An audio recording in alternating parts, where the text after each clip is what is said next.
Thank you for joining me today.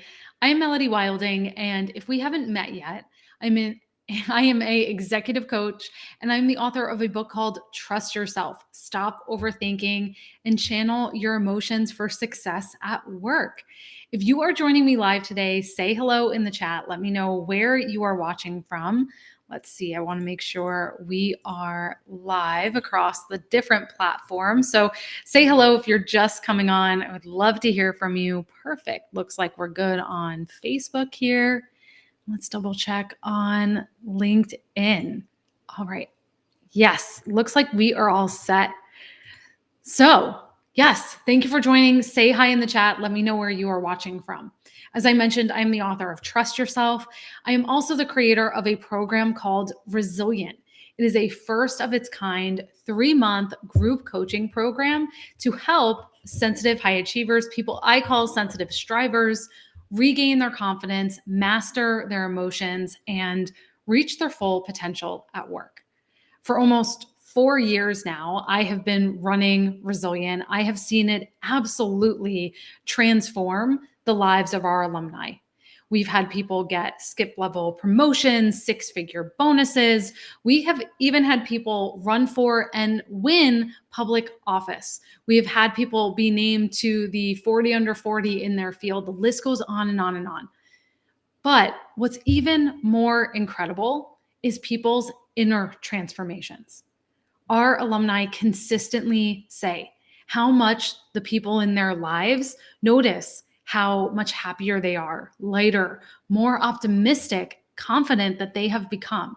And they feel that way too. They feel that inner sense of self-trust. They're no longer second guessing their decisions as much. They're not people pleasing as often. They have more peace of mind as they move throughout their workday and frankly, their entire life.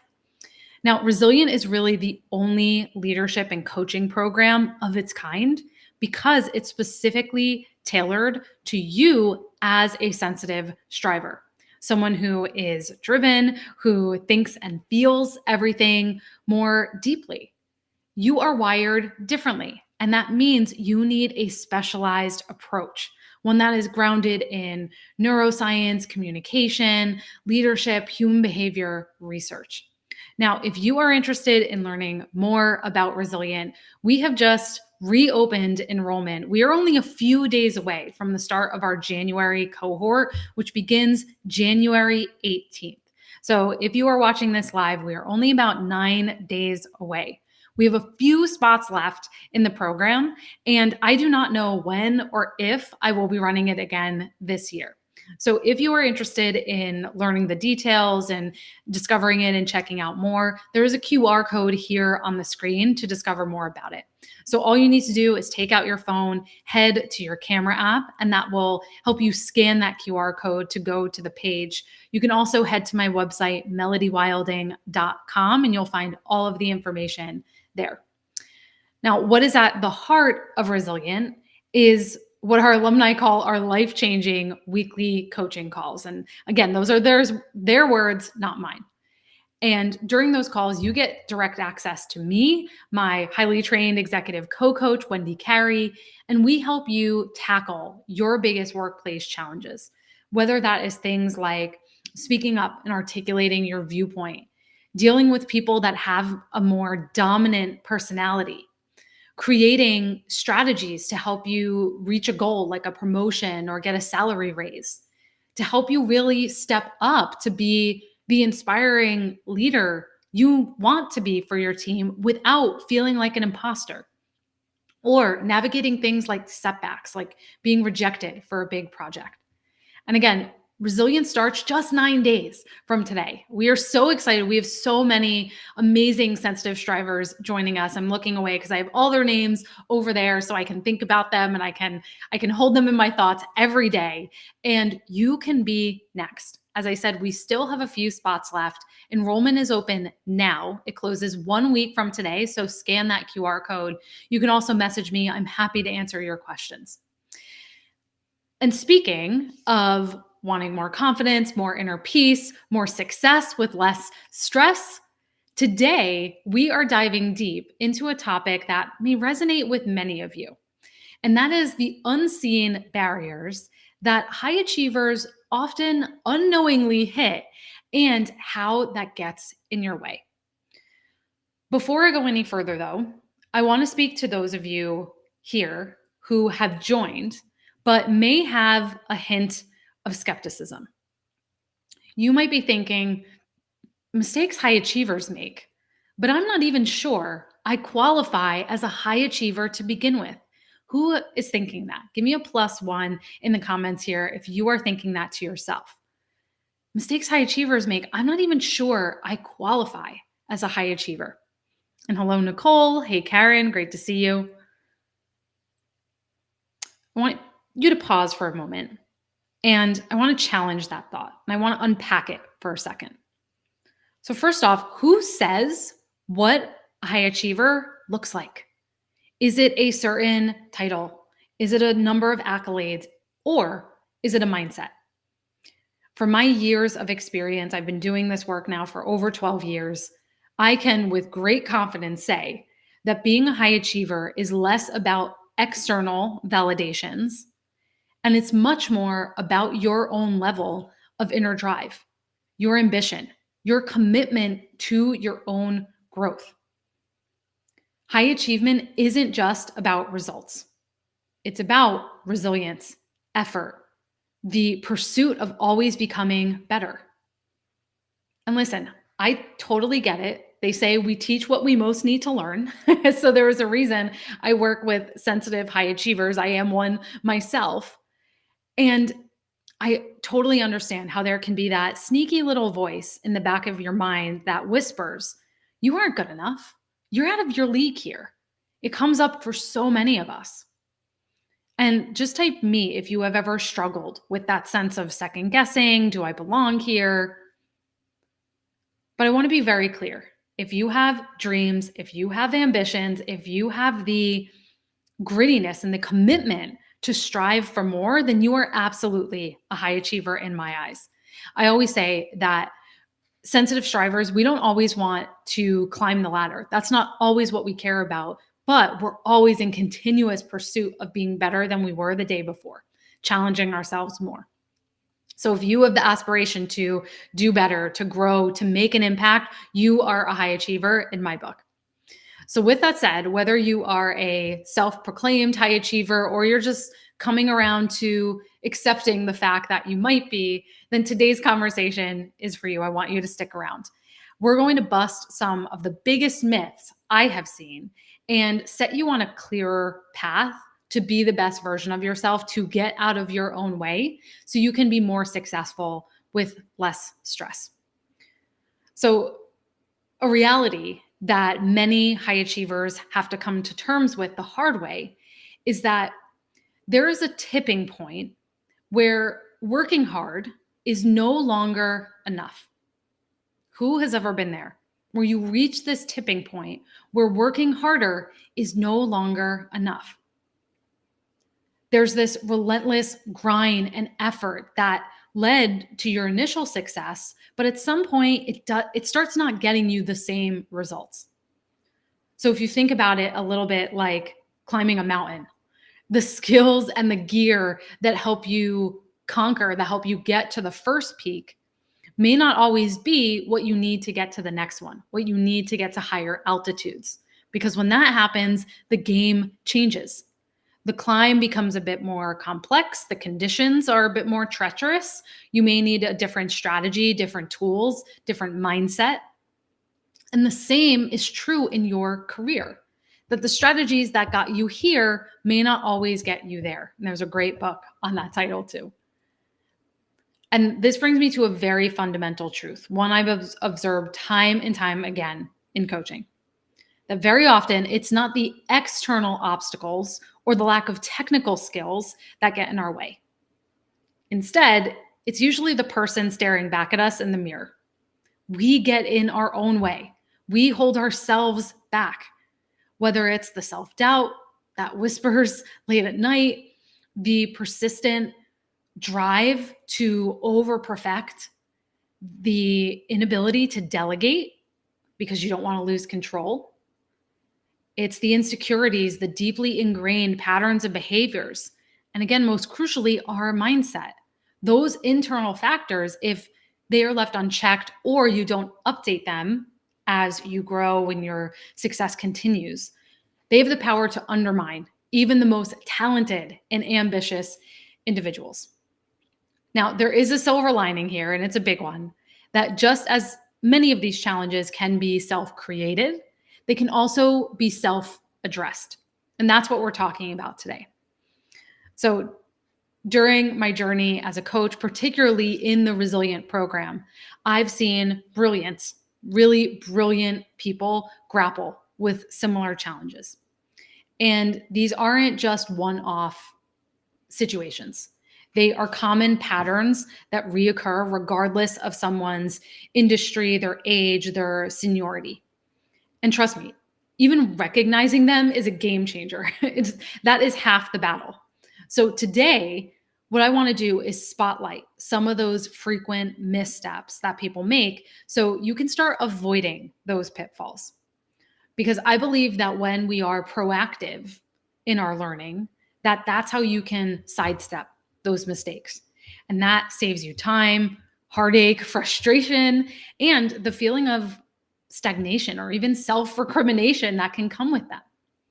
So if you are listening to this, know that this isn't a session. I am not aiming to criticize you. My goal here is to empower you, to give you insights and ahas that will enable you to start making changes. Because I've seen transformations in the people that come through our Resilient coaching program. And I believe that with a little guidance and a little introspection, you can start moving forward with even greater momentum too. All right, sound good? If you are just joining, I do want to remind you, if everything I am sharing today is resonating with you, if one of your goals in your career is to get out of your own way in 2024, to leave self-doubt, overthinking, people-pleasing behind, then I really want to encourage you to check out Resilient. That is our 3-month signature group coaching program for sensitive strivers. It gives you all the tools, the roadmap, community, and support and weekly live coaching you need to regain your confidence, master your emotions, and turn your sensitivity into the career and professional asset that it can be. We start on January 18th. So time is running out. We have a few spots left. And I usually only run the program once or twice a year. In full transparency, I do not know when and if I will be running it again in 2024. So if you are at all interested, the QR code is here on the screen. You can also head to melodywilding.com or message me if you would like more information. So let's go and get into those mistakes that I see high achievers make. The first mistake is saying yes too much in order to be a team player. So that is the first mistake, saying yes too much in order to be a team player. I'm betting many of you have fallen into this trap at one point or another. How many times have you overbooked yourself, overstretched, and frankly, overwhelmed yourself because you said yes one too many times? You know exactly what I'm talking about. You agree to take on yet another project, mentor yet another intern, volunteer for yet another committee, because you fear that saying no might make you appear less than committed, like you are not being a team player. The underlying concern here tends to be, if I say no, will I be perceived as someone who doesn't want to work hard, who doesn't want to pitch in? Will it come off as lazy or entitled or show that I'm unwilling to step up? So being a high achiever by your very nature, we often feel a need to constantly prove our worth, to showcase our dedication, to validate that we deserve a spot at the table. So this sort of instinctual yes becomes a default, even at the expense of our well-being and many times the quality of our work. So I see it all the time, clients being told, you haven't been given a promotion because you don't seem to know how to prioritize or how to make tough trade-offs. I've heard that more times than I can count. That people come to Resilient, they come to coaching because they have been told, we can't advance you because we can't lose you. it feels like a punch in the gut because believe it or not, again, this is more common than you think. I've had so many people come into Resilient precisely because of this feedback. And they think, but how could that be? I've done everything. I've done everything right. I've taken on this project. I've worked these late nights. I've said yes to every request. And that is exactly the issue. That on the surface, it may seem like by always agreeing, by always taking on more, you're showing commitment and ambition. But there's a flip side to that. That in an attempt to be everything to everyone, to be everywhere, to have your hands over everything, you might inadvertently show that you have a lack of judgment. So think about it. If you are always in the weeds, if you are always juggling 10 things at once, can you truly give strategic insight, make higher level, more complex decisions? Can you discern between what's urgent and what's important if you can't say no to anything? Saying no isn't about refusing to contribute or just dodging your responsibilities. This is not laziness we're talking about. We're talking about strategic prioritization, understanding your capacity, the bandwidth of your team, the real time implications of what you say yes to. When you say no, you're making a powerful statement. You're saying, I want to give my best to what I'm already committed to. And when you decline certain requests or opportunities, you're not just safeguarding your time, the quality of your work, you are showcasing you have that judgment. It's a clear indication to leadership that you can think big picture. You're committed to the success of the overall team, not just your own personal feeling of, I'm contributing more by saying yes to everything. So imagine this for a second. Your manager drops by your office or pings you on Slack and asks if you could lead yet another project. Your plate is overflowing, but instead of immediately saying yes, you might say, I'm really committed to making sure that current project delivers outstanding results, and taking on this other thing may affect that. Could we talk about how we might redistribute my tasks or maybe find someone on another team who could lead this one? So notice how this isn't a flat out rejection. It's not just, no, sorry, I can't do that. It's nuanced, it's considered, it's professional, it communicates dedication, a commitment. You're not shirking, you're prioritizing for the greater good. Again, while that instinct to say yes may come from a good place, a place of wanting to be seen as reliable, to prove you work hard, it's essential that you recognize the greater value in strategically prioritizing. Saying no doesn't make you any less of a team player. In fact, it shows that you're playing for everyone. So the next time you are faced with an opportunity or request, pause, buy yourself time, reflect, and remember that sometimes the most impactful thing you can do is give a well-intentioned no. So that is the first mistake high achievers make, is saying yes to everything. That brings us to mistake number 2. Many high achievers focus on making themselves indispensable in their roles. I want to say that again because it's a bit counterintuitive. Many high achievers focus on making themselves indispensable in their roles. Every organization has that one person, the go-to, the one who holds the keys to knowledge. It feels great to be that person. You're always in the loop. You always feel needed. It gives you a sense of security. And we tend to think that if we're indispensable, then that means we have job security and we get respect and we get opportunities, right? Well, not always. It doesn't always work that way, unfortunately, because in your effort to make yourself indispensable, you might create a professional ceiling for yourself, a barrier to you moving up. When you become the single point of reference, the only person who can manage a specific task or area, you create a silo. You create a bottleneck. You become so intertwined with your role that it's hard for anyone else to imagine someone else stepping into your shoes, because it feels almost impossible that someone could take your role over. So while this initially can seem very flattering, in the long run, again, it becomes this bottleneck. So let's say, I want to give you another scenario. Let's say the higher ups recognize you have talent, they believe you are a fit for a promotion. But without a successor, without someone who can take over your current role, they're hesitant because promoting you might jeopardize the ability for someone to execute on your current role, which you have made so uniquely your own. So true leadership isn't about hoarding all the knowledge. It's about creating an environment where all of that can be shared and duplicated. Leaders cultivate other leaders. So if you want to move up in your organization or you want to move on, then hoarding knowledge isn't the right strategy to adopt. You need to think about the power of mentorship, delegation, training other people. When you share what you know, when you empower other team members, you're not diluting your own value, you're multiplying it.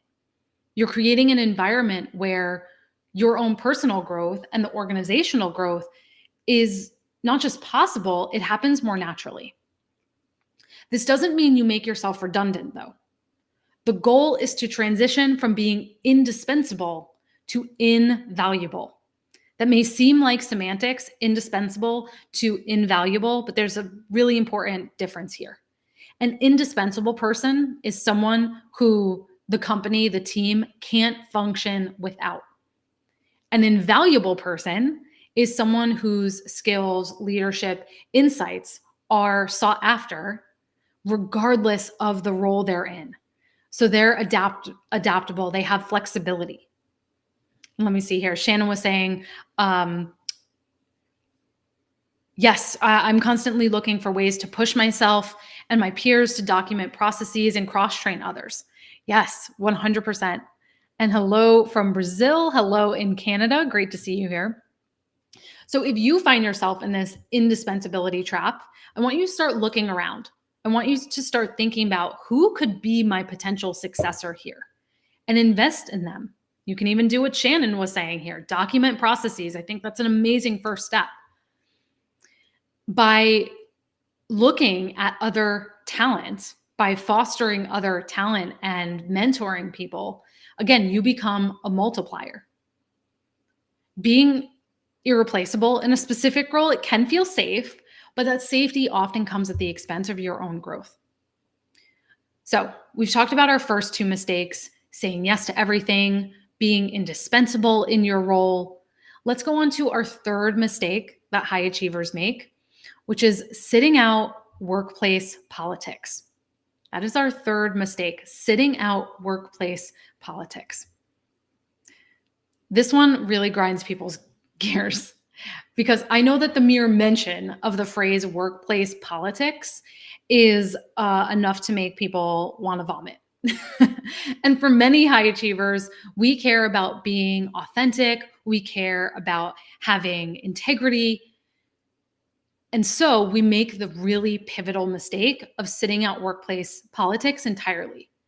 And on the surface, this may seem noble, it may seem smart, but I want to go a little deeper here to understand the real implications of doing this. So let's first get straight about what we mean by workplace politics. It is not just the underhanded tactics, the gross, sleazy maneuvers or power plays people make. Yes, that is a part of it, but it is only a part of it. At its core, workplace politics is about understanding the dynamics, relationships, power structures within an organization. Who makes the decisions? Who are the influencers? How do I navigate the intricacies, both personal and organizationally? So if you choose to sit out workplace politics, you tend to lack visibility. You might be doing stellar work, but it's not recognized or understood by the people who are in positions of influence. Politics often shape the direction of an organization. And if you aren't tapped into those dynamics, you might find that your projects or your efforts are misaligned with where the company is heading. And at worst, I've seen people actually get laid off for that because they're not doing work that matters to the core of the organization. And you risk isolation. Relationships are the lifeblood of everything. whether personally and professionally. So, steering clear of politics can make you seem aloof or disinterested. It could lead to that sort of professional isolation. And hey, Michelle in Scottsdale, great to have you here. Now, here's where many people go off track with this. They equate getting involved with workplace politics with manipulation. They think workplace politics is the same as manipulation, and that is not true. Engaging in workplace politics means you are an active participant. You understand the dynamics and the psychology happening around you, and you position yourself to make a meaningful contribution given that understanding. So, this is where skills like influence, persuasion, negotiation, those are not about bending other people, manipulating them to make them do what you want. It's actually in large part about empathy, understanding other people's perspectives, finding common ground, creating win-win scenarios. And those are tools that you as a sensitive person already have and that you can use with genuine intent. So by involving yourself in workplace politics, you get a clearer picture of what drives the people around you, your colleagues, your superiors. And that can make everything you do much more effective, but also just much more peaceful. You build trust. You demonstrate your reliability, your understanding, your integrity. You create advocates because you're a proactive participant. You're not just sitting on the sidelines.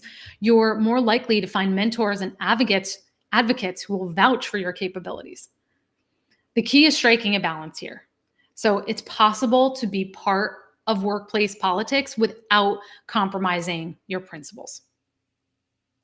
You can influence, and you can influence with the intent to create something positive from that.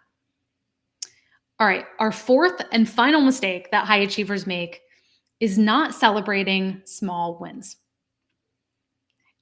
In today's work world, frankly, the pace is relentless, right?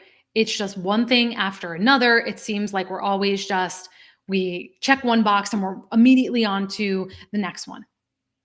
And I want to be clear that the drive to always want to be better is really commendable. And I don't want to say anyone should lose that. But what I do want to say is that you will never be able to value the work you have done if you don't pause to celebrate it. So that is a fundamental oversight that pretty much every person we work with inside of Resilient needs to build the skill of celebrating their small wins. Again, when you are a high achiever, there's always the next thing, the next milestone, the next goal. It's like our accomplishments are a stepping stone to something bigger, but we never feel like we arrive at the bigger thing. And then along the way, we miss enjoying the journey. So that relentless drive can help propel us forward, and it can also turn into our Achilles heel. Consistently just ignoring or glossing over small achievements or even the tiniest victories, it can actually counterintuitively lead to a lack of confidence. Now, that sounds weird to say because shouldn't someone who is always accomplishing things, shouldn't they be brimming with confidence? But again, by not pausing to recognize and more importantly, internalize your successes, you rob yourself of the positive reinforcement that those results, those wins can give you. If you're always focusing on the next big goal and you're not acknowledging the small ones along the way, it leads to this perpetual feeling of inadequacy.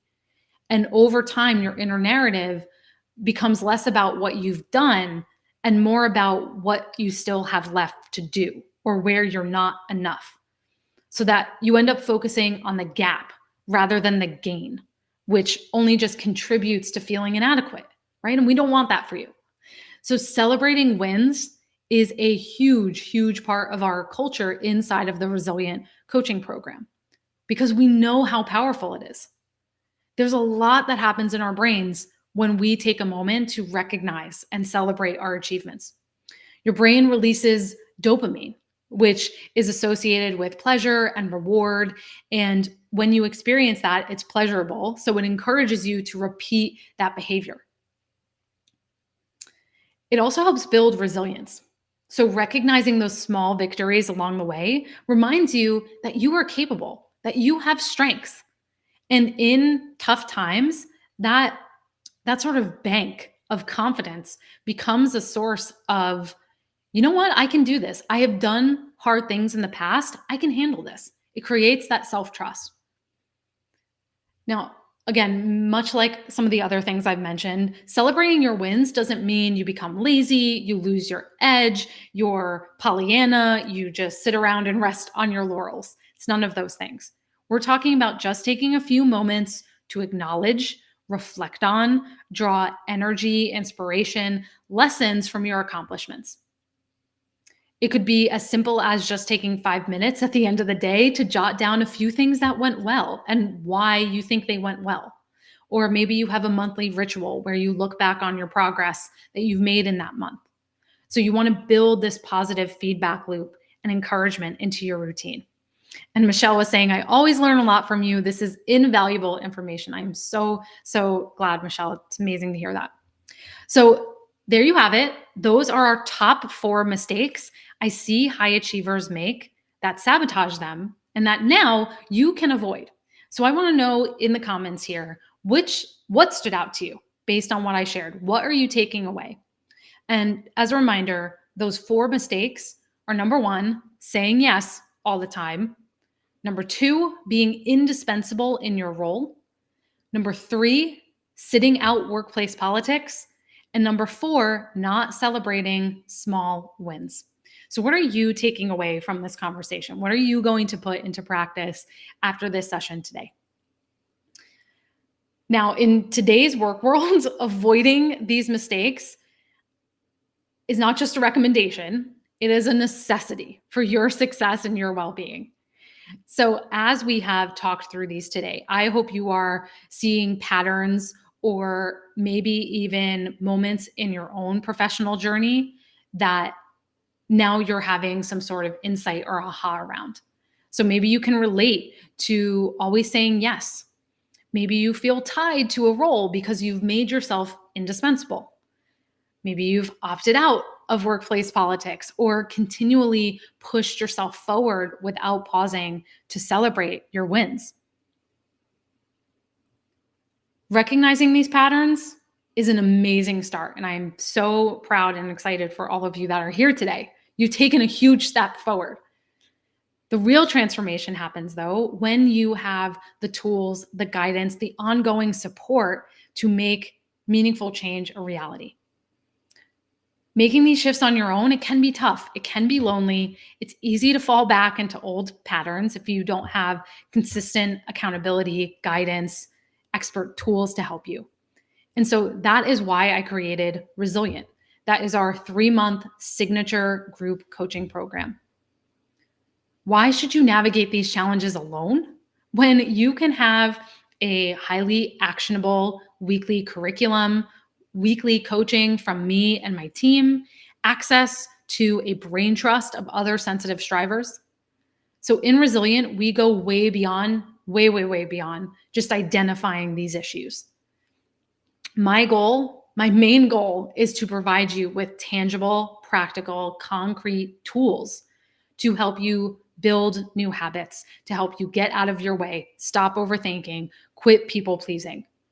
We offer you coaching and guide you in implementing them, working through setbacks and roadblocks.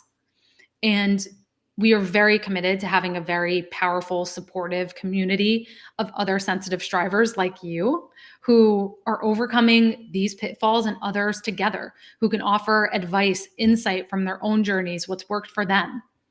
And it's this blend of the coaching, curriculum, community, where you don't just understand what's holding you back, but you actively have what you need, the roadmap and the tools to move forward. So if you're ready to go beyond pinpointing some of these areas to conquering some of the roadblocks to your success, then I want to invite you to join us inside of Resilient. Again, the information is or rather, you can find the information. There is a QR code in the corner of this screen. All you need to do is take out your phone, open your camera app, hover that over the QR code there, and that will bring you to a page to hear all of the details. You can also head to melodywilding.com. All of the information is there as well.